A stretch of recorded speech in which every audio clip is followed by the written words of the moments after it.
Hello সবাইকে, আশা করছি সবাই ভীষণ ভালো আছো।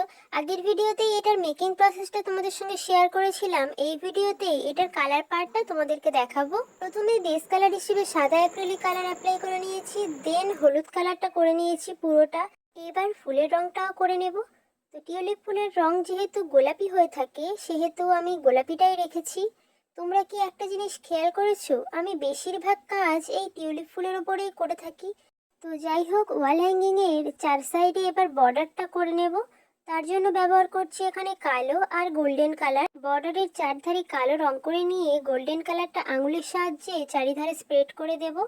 তো কাজটা কমপ্লিট হওয়ার পর কেমন একটা ফাঁকা ফাঁকা লাগছিল, তাই এখানে কিছু হাফ কাট বিটস নিয়ে নিয়েছি। আর নিয়ে নিয়েছি আঠা। তো আঠা হিসেবে ব্যবহার করছি B7000 আঠাটা।